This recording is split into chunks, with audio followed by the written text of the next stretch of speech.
Christophe Hermans, bonjour Bonjour. et bienvenue au Quai où vous venez présenter Merckx, le documentaire éponyme de cette icône du sport en Belgique, Eddy Merckx. Racontez-nous un peu les prémices finalement de ce projet, l'idée de vous intéresser à Eddy Merckx, pourquoi? Mais déjà, cette année-ci, on fête les 80 ans d'Eddy Merckx, donc du coup, il y a l'idée de faire un film hommage sur une carrière qui a quand même duré 10 ans, donc la carrière, on va dire, cycliste, et aussi pour parler à une jeune génération qui n'est pas forcément au courant de qui est Eddy Merckx. Peut-être un nom, mais pas ce qu'il y a derrière. Et ce qu'il y a derrière, c'est aussi un homme avec toute une ambivalence, avec des bons côtés et des moins bons. Et on avait envie de tracer le portrait de cet homme, tel le portrait d'un boxeur. C'est vraiment ce qu'on a recherché avec Boris, de raconter un Rocky Balboa à la belge. Sur la forme, les gens le découvriront en salle bien sûr. C'est un format où où vous travaillez exclusivement avec des images d'archives et des voix off. Pourquoi ce format? On avait une référence tout d'abord d'un film qui s'appelle Senna, qui était déjà un film d'archives, entièrement construit d'archives, ou le film Amy Winehouse. Et de là, on s'est dit que ce serait intéressant de raconter une histoire en immersion totale, donc qu'on soit plongé dans les archives et qu'on revive les années 60, 70 sans forcément de recul, c'est-à-dire dans les jambes, dans le corps, dans la respiration d'Eddy Merckx. Et pour construire cette narration, on a été chercher des anciens cyclistes, la famille d'Eddy, son soigneur, des journalistes, pour pouvoir parler de ces années-là. Mais le choix a été d'opter de ne pas les montrer à l'image, ces témoignages, et de les garder en off pour rester au corps à corps avec Eddy. Vous le dites, hein, Eddy raconté par ses proches, par des témoins de l'époque, par des témoins plus récents, dirais-je aussi, hein. Je vais citer Rodrigo Menkens, voilà, que le public belge connaît bien, en tout cas francophone wallon. Voilà, c'est ce qui fait la force de ce documentaire, et pour justement aller accrocher ce public qui ne connaîtrait pas bien Eddy. Oui, effectivement, on a pris les témoins qui sont de l'époque d'Eddy, et puis des personnes plus récentes comme Rodrigo Benkens, qui a été, rappelons-le, quand même journaliste cycliste pendant tout un temps. Il y est toujours aujourd'hui et a connu la fin de carrière en fait d'Eddy Merckx. Et donc du coup, il y a quelque chose d'hommage aussi de sa part de pouvoir parler de cet homme qui est au fil des années devenu un ami de Rodrigo. C'est pareil pour Johnny Van Stevenan, qui a été aussi un contemporain d'Eddy et qui est devenu par la suite son biographe attitré.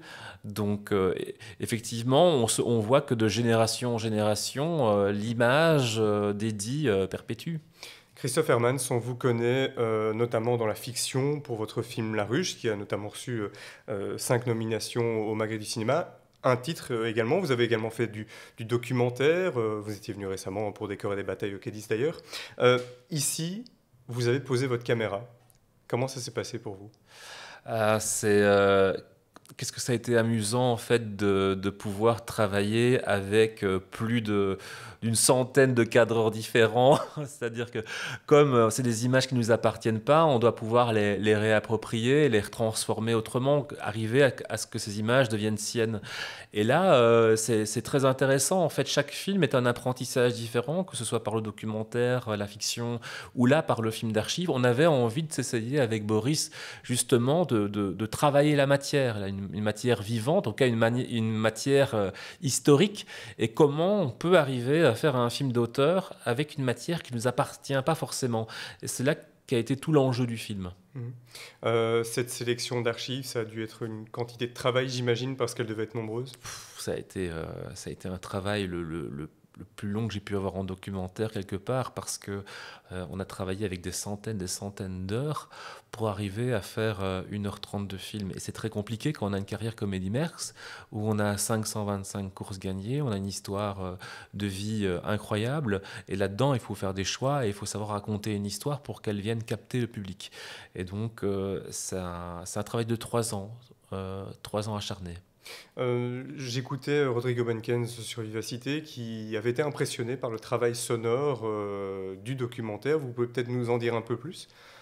Eh bien, quand on récupère une matière de différentes archives qui sont souvent des journaux ou des courses à étapes de Tour de France, elles sont avec la construction sonore de l'époque. Et malheureusement, quand vous écoutez ces images-là, quand vous les regardez, vous n'avez pas forcément la respiration dédiée, vous n'avez pas forcément les vélos, vous avez beaucoup de bruit annexe. Donc on a décidé, si vous voulez, de tout enlever et de tout reconstruire.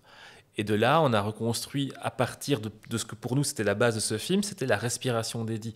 Donc on a pris un comédien, on a refait toute la voix, toute la respiration d'Eddie, et puis ensuite on a construit tout cet environnement sonore qui sont les vélos, les motos, les voitures et la vitesse, la notion de vitesse.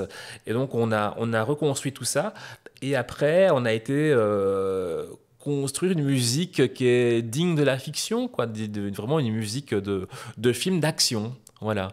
Et on a essayé de faire, par le son, un film très contemporain, serait dit. C'est ce détail de réalisation qui, entre guillemets, justifie l'existence de ce projet en salle de cinéma, alors que on n'aurait peut-être pas été étonné de le voir à la télé. C'est un produit peut-être documentaire télévisuel à la base. Au départ, c'était un projet télévisuel, oui, tout à fait. Et la télévision, quand on a travaillé sur ce projet-là, on est très vite arrivé avec nos gros sabots, avec Boris, en disant, ben, nous, ce qu'on veut, c'est de faire un film de cinéma. Eddie Merckx mérite un film au cinéma.